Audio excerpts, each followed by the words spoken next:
Ano ang gagawin mo kung ikaw ay muling mabuhay sa ibang mundo na mayroong mga kapangyarihan? Magagawa mo bang maabot ang tuktok ng kapangyarihan bilang beast tamer?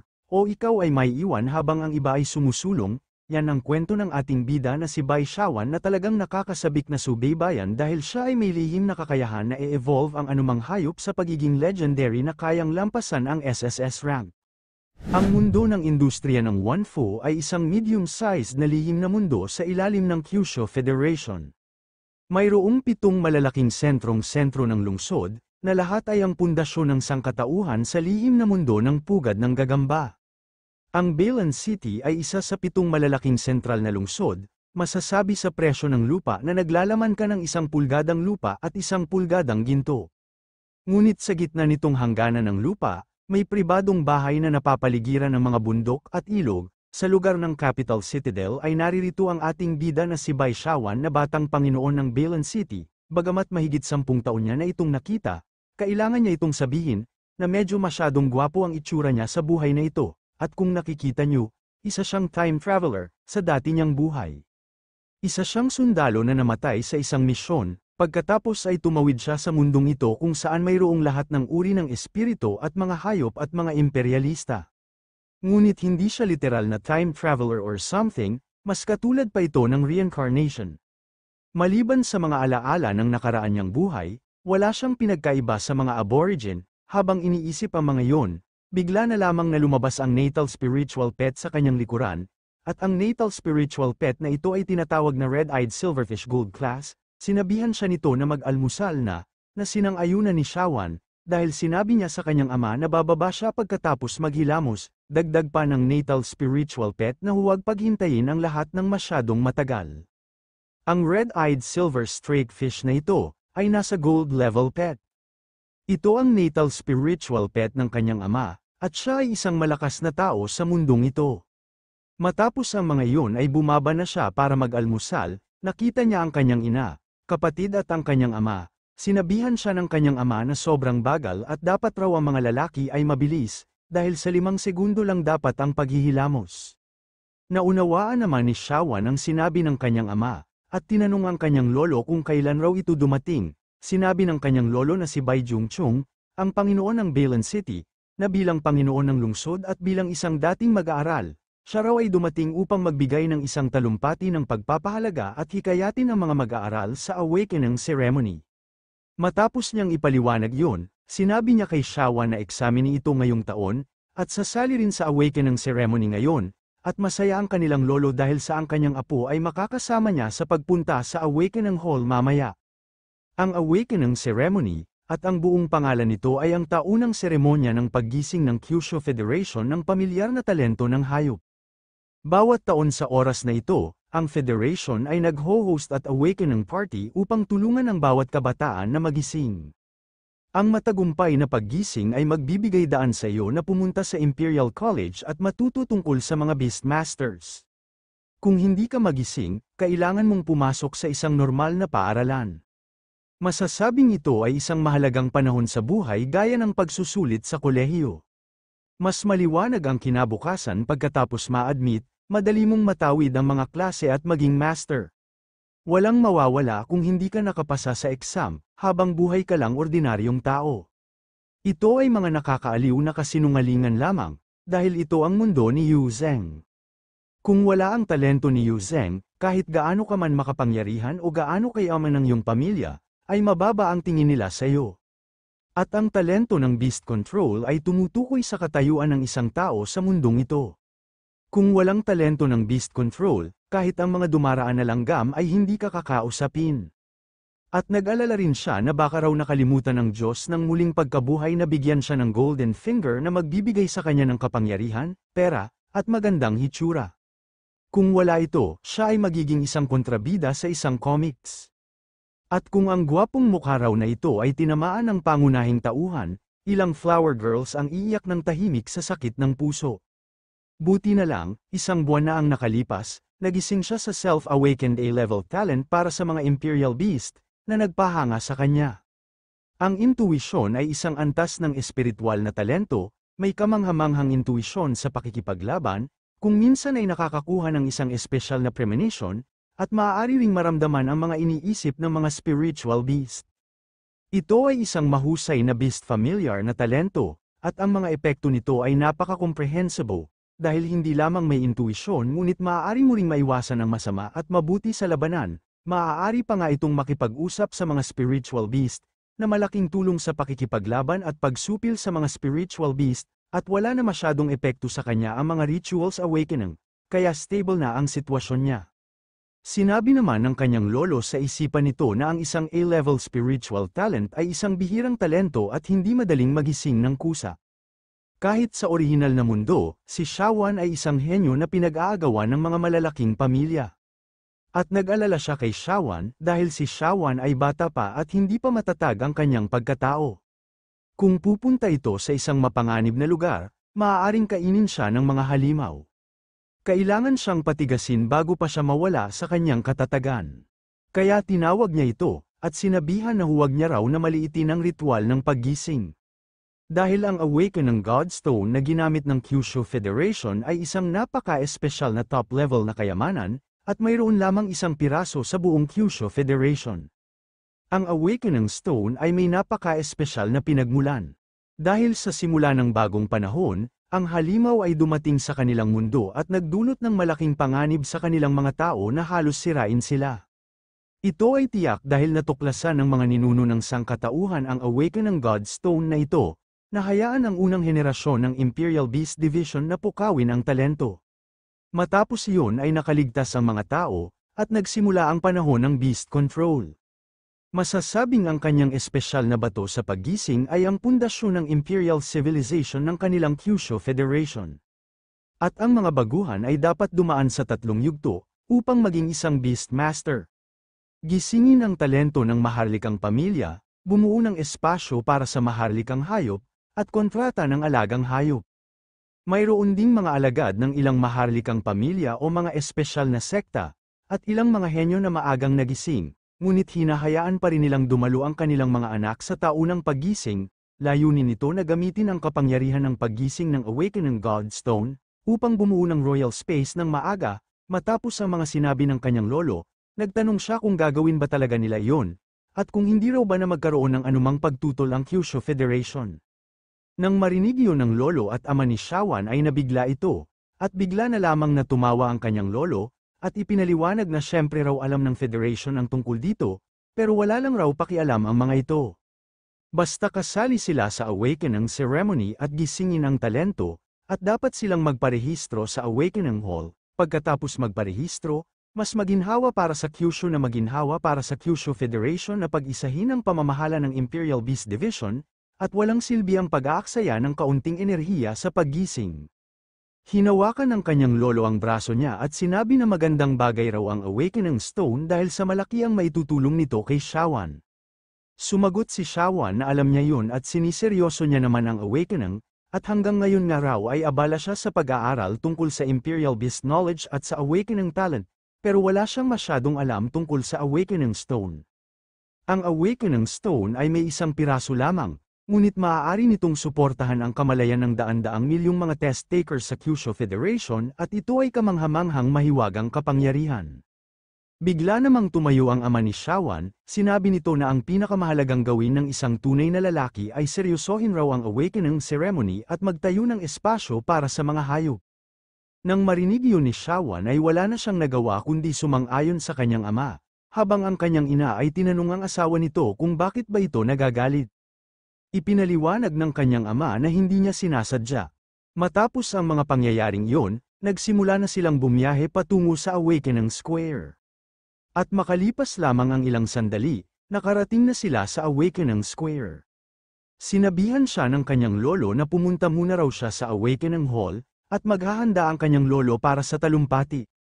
Hindi nagtagal ay nagtungo na siya sa Awakening Ceremony, habang may isang babae ang may hawak ng megaphone at sinabi sa mga taga-Balan City College na magtipon-tipon, habang nakatayo si Shawan sa isang tabi, may mga babaeng nakapansin sa kanya dahil sa siya ang batang Panginoon ng Balan City, binati siya ng babaeng brown ang buhok na matagal-tagal na rin raw nung huli niya siyang nakita.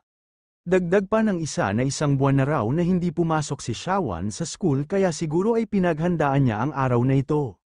Sabi pa ng isa na isang buwan na rin na hindi niya siya nakita ngunit ang gwapo-gwapo na naman ni Shawan, naisip ni Shawan na kaakibat na kolehiyo ng Balan City ay ang pinaka-advanced sa lungsod. Karamihan sa mga estudyante nito ay inapo ng mga general ng Balan City na mga bata ng iba't ibang dignitaryo, at syempre, bilang apo ng Panginoon ng lungsod si Shawan ang nangunguna. Habang iniisip ang mga yon, natigil ito nang napansin niya ang isang tao sa likod niya na nagsasabi na padaanin siya.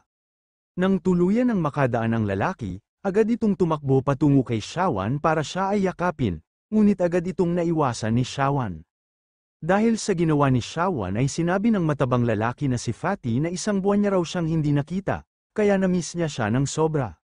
Nang marinig yun ni Shawan sinabihan niya si Fatty na pwede raw bang tigilan na nito ang pakikipag-usap sa kanya ng ganyang weird na tono, dahil sa baka raw isipin na lang ng mga tao na hindi nila kilala si Fatty, kahit magkakilala sila.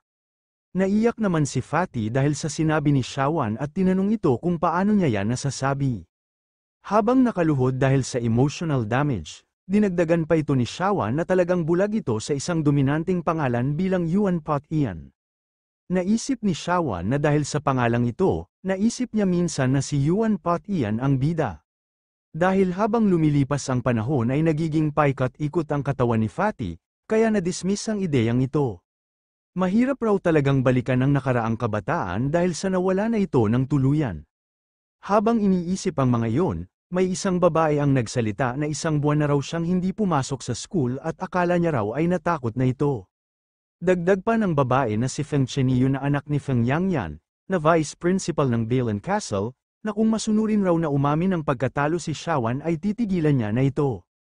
Nang marinig yun ni Shawan ay nakilala niya ito at naalala ang mga sinabi ni Feng Chenio noon na pastahan nila, na kung sino raw ang may pinakamagandang talento sa awakening ceremony, siya ang mananalo, at ang matatalo ay dapat na gumawa ng isang bagay para sa nanalo.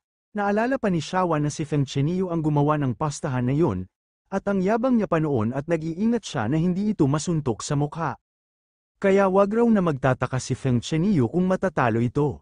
Tinanong ni Feng Chenio kung gusto ba raw na umatras ni Shawan, sumagot si Shawan habang tinawag si Feng Chenio na Little Phoenix, na valid ang pastahan nila, kaya inaasahan niya na tutupad ito sa mga pangako nito pagkatapos niyang matalo. Bago tuluyang umalis inasar niya pa ito na wag na iiyak. Matapos niyang masabi yun, sa kanyang isip-isip na mayroon siyang 70% na tsansa na manalo siya sa pastahan na ito pagkatapos ng lahat. Ang mga S-level na talento sa itaas ng isang antas ay bihira sa buong Kyushu Federation. Hindi na kailangang sabihin na ang lihim ng pugad ng gagamba ay isang lihim na mundo lamang sa ilalim ng payong ng Kyushu Federation. Dahil sa sinabi ni Shawan nagalit si Feng Chenio at sinabihan nito na siya ang iiyak, dagdag niya pa na wag niya raw siyang tawaging Little Phoenix, at mamaya raw ay luluhod ito sa kanya. Nang tuluyan ng makalayo sila Shawan at Fatty kila Feng Chenio, sinabihan siya ni Fatty na mag-ingat ito, dahil sa pagkakataong ito ay may supplier na si Feng Chenio, at narinig mula sa kanyang ama na ang mga Feng ay may isang espesyal na kayamanan na tila tumutulong sa kanila na gisingin ang kanilang mga talento. Nang malaman yun ay nasabi ni Shawan na kaya pala hindi na nakakagulat na si Feng Chenio ay sobrang kumpiyansa. Ngunit hindi na yun mahalaga, dahil ang pamilya Feng ay may espesyal na pinagmulan at malalim na pundasyon, kaya normal na magkaroon ng ilang mga espesyal na pamamaraan. Dagdag niya pa sigurado na hindi magdudulot ng problema sa kanya si Feng Chenio, dahil sa wala siyang kakaibang nararamdaman dito na kakaiba. Matapos ang mga yun, nagsimula nang magpakilala ang lolo ni Shawan, at sinabi niya sa mga estudyante mula sa iba't ibang paaralan. Ito si Bai Jingchung, ang Panginoon ng Balan City. Bilang Panginoon, lubos kong ikinararangal na makilala kayong mga maliliit na bata na puno ng sigla at may walang katapusang mga posibilidad sa hinaharap. Ang ritual ng paggising ay isang yugto lamang ng buhay, hindi ang katapusan ng buhay. Magising man tayo o hindi, dapat tayong mamuhay ng normal at magsikap para sa ating buhay. At sa pagtatapos ng kanyang maikling talumpati, sinabi niya na sana ang mga bata ay matagumpay na gumising, at magsaya. Makalipas ang ilang sandali ay nagsimula ng sabihin ng mga staff na ang lahat ng kandidato ay pumasok na sa Awakening Hall sa mga batch ng sunod-sunod, at hanapin ang kanilang mga lugar, at umupo ng cross-legged, at simula ng gisingin ang kanilang mga talento. Matapos umupo ng ating bida sa kanyang napiling pwesto, naisip niya na pagkatapos i-activate ng Kyushu Federation ang Awakening God Stone, Gagamitin nito ang paraan ng space projection, at ipinapalabas nila ang kapangyarihan ng bato sa mga bulwagan ng paggising sa iba't ibang rehiyon, kaya naisip niya na ito ay isang kamanghamanghang himala. Matapos ang pag-iisip nagsimula niya ng gawin ang proseso ng paggising, sa pamamagitan ng pagme-meditate, kasabay noon ay may asul na apoy ang lumabas sa kanyang harapan, matapos iyon ay bigla na lamang na mabilis na tumama sa kanya ang enerhiya ng paggising, matapos pumasok sa katawan ni Shawan ang enerhiya ng paggising naramdaman niya na ito ay wala sa kontrol, habang nasasaktan si Shawan na sabi niya na hindi ito maganda. Dahil ang dumiresto ang enerhiya sa katawan niya at papunta sa kanyang ulo, kaya hinawakan niya ang kanyang ulo habang sinasabi na tama na, dahil ang utak ang isa sa pinakamahalagang organ, kaya kung ito ay napinsala sa papamagitan ng enerhiya ng paggising, maaari siyang maging isang tanga. Kaya kailangan niya nang umalis sa pagkagising na ito ngayon, ngunit may isa bagay siyang naisip na marahil ito ay hindi isang masamang bagay, ngunit isang magandang pagkakataon. Kaya pinadiretso niya ang enerhiya ng paggising sa kanyang ulo, at nagtiwala sa kanyang sarili, dahil sa kanyang ginawa ay napasigaw siya. Napansin naman ng isang staff ang asul na enerhiya na lumalabas sa ibaba, at napatanong ito kung ano yon, at kung sino raw ba ang examine na yon. Nakilala naman ito ng isang staff at sinabi na yon si Bai Shawan ang apo ng Panginoon ng lungsod, na ikinagulat ng isa. Matapos iyon ay dali-daling tumakbo ang isang staff para ipaalam sa Panginoon ng lungsod at kay Mr. Wu dahil sa hindi nila kayang bayaran kung anuman ang mangyari. Makalipas ang ilang sandali ay dumating ang staff kung saan naroroon ang Panginoon ng lungsod at si Mr. Wu. Nagtanong si Bai Jungchong sa staff kung anong nangyari at bakit raw nasabi nitong magproblema sa paggising ni Shawan. Sumagot ang staff na may lumabas na vision sa itaas ng ulo ni Bai Shawan, at walang nakakaalam sa kanila kung ano ang nangyayari. Nang tignan ito ni Bai Jungchong ay nabigla siya dahil sa alam niya ito. Ito ang talent vision. Naisip niya na kapag ang talento ng isang tao ay umabot sa S-level o mas mataas ay maaaring mangyari ang isang espesyal na kababalaghan, kaya napatanong siya kung paano raw ito naging posible. Dahil sa nagising raw ni Shawan ang talento ng beast control. At naisip niya pa na maaaring nag-mutate na ang intuition na talent ni Shawan, at naabot niya ang S-rank. Ngunit sa mundo ng mga maharlikang hayop, minsan may mga diksyonaryo ng batas sa pangangalaga, na bilang isang uri ng buhay na nilalang sa mundo, natural na may posibilidad ng mutation ng mga tao. Ang mutating ng tao ay isang pagkakaiba-iba ng talento ng Imperial Beasts. Sa buong kasaysayan ng mga Human Beastmasters, ang bilang ng mga Beastmasters na may mutated Beastmasters ay mabibilang sa 2 kamay. At ang mga Beastmasters na nag-mutate ng kanilang mga talento ay naging mga celebrity at maalamat na figure sa paglipas ng mga taon. Kaya kung si Shawan ay isang mutation ng talent, kaya kung ganun ang paggising na ito ay lubhang mapanganib. Kaya nagpaalam siya kay Mr. Wu na hayaan sana siya na pumasok sa Awakening Hall. Sumagot si Mr. Wu na wag naman siyang ipahiya ni Bai Jungchong, dahil ang Awakening Hall ay nasa ilalim mismo ng Kyushu Federation. Kaya bilang Panginoon ng Balan City, hindi siya maaring makapasok sa Awakening Hall. Dagdag pa ni Mr. Wu na wag na raw na mag-alala si Bai Jungchong, dahil mataas ang protection mechanism ng Kyushu Federation, at magiging maayos lang ang apo niya na si Shawan, at ang mga talento raw ng mga kabataan ay walang kapantay sa mundo. Dagdag niya pa ang swerte raw talaga ni Bai Jungchong sa apo niya na si Shawan. Meron 3 uri ng langit at lupa, ito ang kaalaman ng Diyos, kaalaman ng lupa, at kaalaman ng mga tao. Matapos ang ritual ng paggising, nagtaka siya kung ano ang mga kaalaman na iyon, at ang mga ito raw ay hindi kapanipaniwala. Matapos ang mga iyon, nabigla si Shawan nang may isang system ang lumabas sa kanyang harapan dahil sa napag-alaman niya na nagising niya ang isang mythical talent. Nakalagay dito na ang Apocalypse Eye ay isang mythological mystery at isang regalo na may supernatural na intuition at foreknowledge. Maaari niyang makita ang makalangit na mga palatandaan at malaman ang iba't ibang mga bagay sa loob ng isang tiyak na radius ng kanyang area. Sa Beastmaster World, mayroong 9 na antas ng Beastmaster talent, ayon sa pagkakabanggit, F, E, D, C, B, A, S, SS. Ngunit naisip niya na ang talento sa antas ng SSS ay nasa tuktok na ng Imperial Beast Division, ang mythological talent na wala pang nakakarinig. Ngunit nagtataka siya kung ito ay isang mas mataas na talento kaysa sa SSS, ito ay misteryo sa kanya at hindi niya maipaliwanag, at nakita niya ang hierarchical mythical system, at nakita niya rin ang mga level ng mga examinee, nalaman niya na ito ang epekto ng Apocalypse Eye, at naisip niya na lang na hindi raw ito kapani-paniwala. Ayon sa pagkakakilala niya ng kakayahan ng Eye of Apocalypse, lahat ng bagay sa loob ng isang tiyak na range ay hindi may tatago sa kanyang mga mata. Sabihin na natin na nasa labanan siya, alam niya na ang talento ng kanyang kalaban, bilang isang Imperial Beast, ang kakayahan ng kanyang alaga, ang kanyang lakas at kahinaan, at ang kanyang kakayahang pumatay. Kaya natawa siya habang sinasabi na kung ganun man raw, walang katapusan ang chances niyang manalo.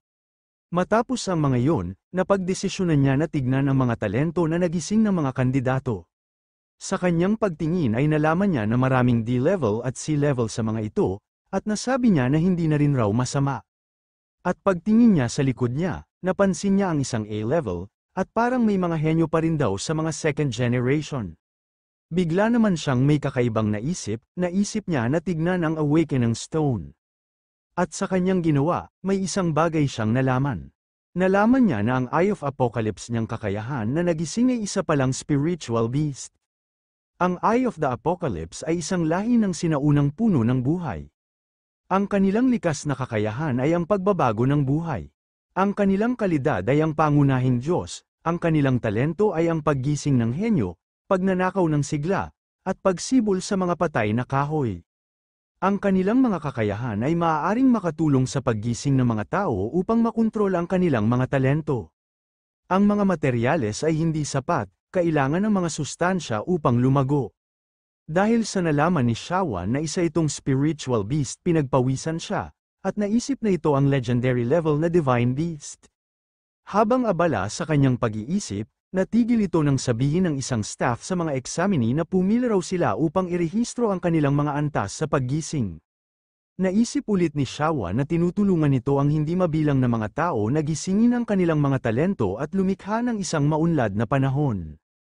Ang Awakening Stone, na matatawag ding cornerstone ng Kyushu Federation, ay talagang isang god-level beast in disguise. Ngunit nagtataka siya kung alam ba ng mga leader ng Kyushu Federation ang tungkol dito. Dagdag niya na dapat alam ng mga ito, pero kung hindi, problema ito. At ang mundo ay isang lugar kung saan ang mga binhi ng sinaunang puno ng buhay ay itinuturing na kayamanan. Ang mga kasanayan ay nakakategorya sa iba't ibang kulay, puti para sa pangkaraniwang kasanayan, berde para sa pangunahing kasanayan, asul para sa gitnang kasanayan, lila para sa mga advanced na kasanayan, kahel para sa mga nangungunang kasanayan, at ginto para sa mga kasanayan sa antas ng Diyos. Kung ang isang tao ay may dalawang talento, isang gintong kasanayan sa antas ng Diyos, at maraming mga kasanayan sa mataas na antas ng kahel, ang mga kasanayan na iyon ay Magi gising, at ang binhi ng sinaunang puno ng buhay ay may kakayahang magdulot ng pagtalon sa biolohikal na mga pahina, dahil sa kakulangan ng mga banal na sangkap at hindi sapat na sustansya. Ang mga binhi ng sinaunang puno ay hindi lumalaki at nananatili sa isang natutulog na estado. Dagdag niya pa na ito ay magdudulot ng isang malaking pagyanig sa Kyushu. At napagtanto niya rin na ang mundo ng mga hayop ay hindi kasing simple ng inaakala niya. Habang iniisip yun ni Shawan, sinabihan siya ng isang staff na ilagay niya na ang kanyang kamay sa tester. Inilagay ni Shawan ang kanyang kamay sa tester at sinabi ay kanyang sarili na kalimutan na lang ang tungkol sa mga bagay na ito ngayon dahil wala pa siya sa antas na makakaunawa sa mga ito, at kapag naabot na niya ang isang tiyak na antas ng lakas, ang mga lihim ng mundo ng mga hayop ay magbubukas sa kanya ng natural. Dahil kahit na ayaw niyang gumawa ng gulo, wala na siyang ibang pagpipilian kundi ang tahakin ng landas ng pagiging henyo na gugulantang sa lahat. Matapos ang mga iyon ay nagsimula na siyang irehistro ang kanyang antas, at naiisip niya na luluhod sa kanya ang mga tao sa kanyang mythical talent. Ngunit ang plano na ipakita sa lahat ang kanyang talento ay naudlot ng sabihin sa kanya ng staff na ang kanyang talento ay A-level lamang. Ngunit habang nangyayari ang mga iyon ay bigla na lamang hindi nakilala ng sistema ang talento ni Shawan, dahil nasa labas ito ng saklaw ng pagkilala ng sistema sa hindi pa matukoy na antas ng ating bida. Naguguluhan naman ang staff dahil sa hindi raw makilala ng sistema ang talento ng Shawan. Habang nangyayari ang mga problemang yun, bigla na dumating si Mr. Wu, at ipinaliwanag na ang makina ng pagkilala ay nakakakilala lamang ng mga talento sa ibaba ng antas S. At matagal na rin raw mula nang magkaroon ng talento sa antas S ang Balan, kaya naman, natural lang na hindi ito makakakilala, Dagdag pa ni Mr. Wu na ang proseso ng paggising ay nauugnay sa kapanganakan ng isang maalamat na talento, at ito raw dapat ay nasa talento sa antas S, kaya inutusan niya ang staff na irehistro ito sa ganito.